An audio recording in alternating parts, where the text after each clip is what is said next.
What's up, Bronco fans? It's time for CTV Sports Halloween edition. We've got spooky results from Lloyd Wilson Field, a wicked start to the basketball season, and a supernatural new human performance warm-up regimen. We'll start with exciting news from the women's soccer team, who entered Saturday's game against Northwestern half a game ahead of Midland for the conference lead.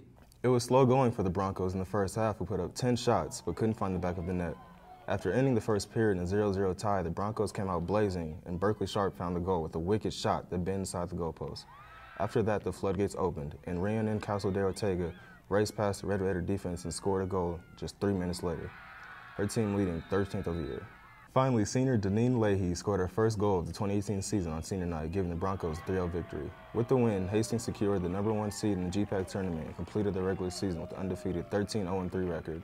They'll take on the College of St. Mary Flames in the first round on Wednesday on a quest to repeat as conference champs. Quite the season so far for the women's soccer team, the first ever undefeated regular season for the Broncos. A good way for this senior class to be remembered and a great addition to the resume of Coach Chris Clements. The football team also took on the Red Raiders on Saturday, dropping a tightly contested affair with the #6 team in the nation. The Bronco defense forced 5 turnovers, led by Wesley Yardim with 2 forced fumbles, Terrence McIntyre, who reeled in 135 receiving yards and a circus touchdown catch, and Taj Willingham, who added 138 rushing yards. But the Red Raider quarterback Tyson Koima racked up 383 yards of passing and 5 total touchdowns to lead Northwestern to victory 39-29. The Broncos dropped to 4-5 on the year, but finished up their season against Jamestown and Dakota Wesleyan, who have a combined record of 4-14 on the year. A pair of wins to close the season would give the football team its first winning record since 2014. Friday night, the basketball team faced Friends University in the York Invite tournament over the weekend. Not the best start to the season, as the Broncos lost 86-72, shooting 23 for 61 and 6 for 29 from the three-point line. Forward junior Bart Hiscock led the team with a double-double of 19 points and 10 rebounds, and guard senior Kevin Miller right behind him with 18 points. The next day, they played York University, but this time the Broncos were able to come out with a very close 90-87 win. Hiscock went off for 26 points and 10 boards, as Miller scored a solid 22 while shooting 4 for 6 from 3. Both scored a combined 11 of the last 14 points to help lead the team to the dub. Hiscock led the team, averaging a double-double of 22.5 points for the tournament and 10 rebounds. The Broncos will be facing Sterling University at home Tuesday, November 5th. And while the basketball team is just opening up their season, the volleyball season is quickly coming to a close.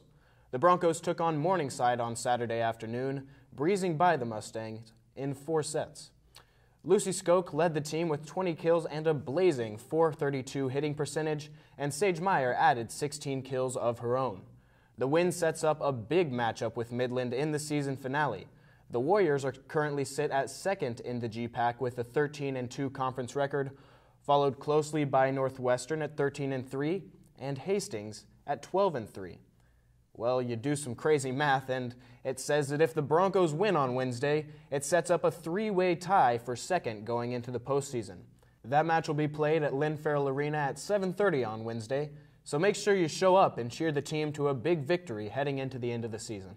The Hastings College men's soccer team clinched their 19th consecutive regular season GPAC title last week, defeating Morningside 4-1, and then wrapped up their 5th straight undefeated season in GPAC play, rolling past Northwestern 3-0. Senior Daniel Whitehall added to his team, leading 18 goals, and took his career total to 88, a program record. The boys on the pitch are not done yet, as they rank 4th in the nation and have their sights set on Irvine, California in the NAIA National Championship.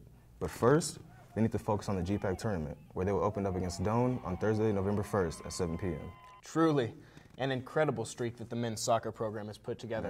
Man. I mean, if you think about it, the freshmen hadn't even been born the last time Hastings won the last time Hastings didn't win a conference title. I mean, talk about a dynasty. It's crazy. Well, have you ever seen guys punching themselves before an athletic event, trying to get themselves hyped up? Turns out there might be some method to the madness. I talked to strength coach Travis Agagah to get a closer look at the warm-up craze that's sweeping across campus. I'm just going to try to push you down. You're going to resist. All right. 3, 2, 1, go. One more time. 3, 2, 1. All right, now you're going to stand up.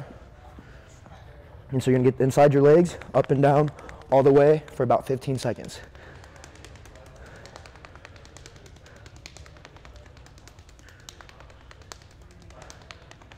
That's good. Same thing. Ready? 3, 2, 1. Huge difference, right? Huge. As crazy as this looks, it's not witchcraft. It's RPR, or Reflexive Performance Reset, the new warm-up system implemented this year by the HC Human Performance staff. It was developed in 2010 by world-class sprint coach Chris Corfist and has since been developed into a program used by athletes around the world. Hayden Jones, the assistant strength coach here, he met with the Lexington strength coach, Amber Burson, and she had gone certified for it, and she kind of showed him and demonstrated to him what RPR was, and he found that it was really interesting. And so after doing that, he came back, showed us, and then we tried it a little bit. We saw a lot of progress in our performance, and so we felt like it was something that would really benefit our athletes. So according to the RPR official website, RPR can help restore proper function by resetting harmful compensation patterns that make you hurt, cause injuries, and reduce performance. It wakes up the nerves in your body, so then you can use that and activate your muscles. Because we all know that the nervous system activates and controls everything in your body. You got to send a message from your brain, which is connected to a nerve, and it sends that message to that muscle so you can move that body part. And so what it does, it's a series of breathing and neurological drills that gets your nervous system awake. And so once it's awake, you can properly send those signals to your muscles and move them properly. As could be expected, the unconventional techniques were initially met with some confusion from HC student athletes, but they've since seen the benefits that RPR has to offer.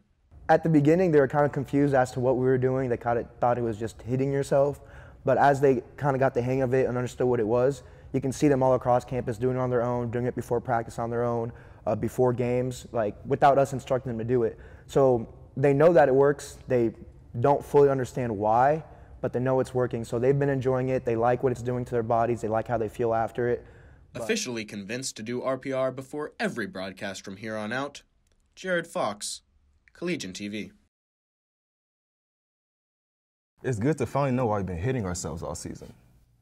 Well, that's all we have time for this week for CTV Sports. Tune in next time for the latest on Bronco athletics, and have a fantastic week, Broncos.